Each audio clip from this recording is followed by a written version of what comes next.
ನಮಸ್ಕಾರ ಸ್ನೇಹಿತರೆ. ನನ್ನ ತುಂಬ ಜನ ಕೇಳಿದ್ರು ಈ ವಿಷರಹಿತ ವಿಷಪೂರಿತ ಹಾವುಗಳನ್ನು ಕಂಡುಹಿಡಿಯೋದು ಹೇಗೆ ಅಂತ. ನಿಜವಾಗಿ ನೋಡಿದಾಗ ನಾಗರಾವು ಕೇರೆಹಾವು ನಿಮ್ಗೆ ಗೊತ್ತಾಗ್ಬಿಡುತ್ತೆ. ಬಟ್ ಒಂದು ವೇಳೆ ಈ ಥರ ಒಂದು ಪೊರೆ ನಿಮ್ಮ ತೋಟದಲ್ಲೋ ಇಲ್ಲ ನಿಮ್ಮ ಸ್ಟೋರ್ ರೂಮಲ್ಲೋ ಇಲ್ಲ ಎಲ್ಲೋ ಒಂದು ಕಡೆ ಸಿಕ್ತಂದರೆ ಆವಾಗ ನಿಮಗೆ ಗೊತ್ತಾಗಬೇಕಾಗತ್ತೆ ಅದು ಕೇರೆಹಾವ ನಾಗರಾವ ಅಂತ. ನಾನೊಂದು ಸಿಂಪಲ್ ಟೆಕ್ನಿಕ್ ಹೇಳ್ತೀನಿ, ಇಲ್ಲಿ ಬನ್ನಿ. ಇದು ನೋಡಿದಾಗ ಇಲ್ಲಿ ಈ ಪೊರೆ ಈ ಶೇಪ್ ಇದೆಯಲ್ಲ, ಸ್ಕೇಲ್ಸ್ ಅಂತೀವಲ್ಲ, ಆ ಶೇಪ್ ಬಂದು ರಾಂಬಸ್ ಶೇಪಲ್ಲಿರುತ್ತೆ.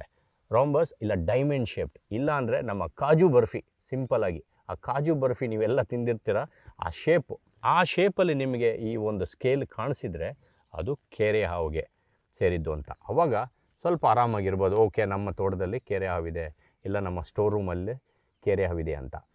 ಅದೇ ನಾಗರಾವ್ ಅಂದರೆ ಓವಲ್ ಶೇಪಲ್ಲಿರುತ್ತೆ. ಅದ್ರ ಬಗ್ಗೆ ನಾನು ವಿಡಿಯೋನ ನೆಕ್ಸ್ಟ್ ವಿಡಿಯೋದಲ್ಲಿ ನಾನು ಹೇಳ್ತೀನಿ. ನಾಗರಾವ್ ಇದ್ದಾಗ ನಿಮ್ಮ ಹತ್ರದಲ್ಲಿರುವ ಹಾವು ಸಂರಕ್ಷಕರಿಗೆ ಫೋನ್ ಮಾಡಿ ಕರೀರಿ. ಕೇರೆಹಾವಿದ್ದಾಗ ತಲೆನೇ ಕೆಡಿಸ್ಕೋಬೇಡಿ, ಅದು ನಿಮ್ಮ ಇಲಿಗಳನ್ನೆಲ್ಲ ತಿಂದು ಆರಾಮಾಗಿ ನಿಮಗೆ ಸಪೋರ್ಟ್ ಮಾಡುತ್ತೆ. ಇಲ್ಲಿ ನೋಡಿ, ಆಲ್ಮೋಸ್ಟ್ 2.5 ಮೀಟ್ರ್ ಇದೆ. ಇದು ಒಂದು 7-8 ಅಡಿವರೆಗೂ ಬೆಳೆದಿದೆ. ನಾಗರಾವ್ದು ಇಷ್ಟು ಉದ್ದವಾದ ಒಂದು ಪೊರೆ ಸಿಗೋದಿಲ್ಲ. ಇದು ಒಂದು ಟಿಪ್ ನಿಮಗೆ.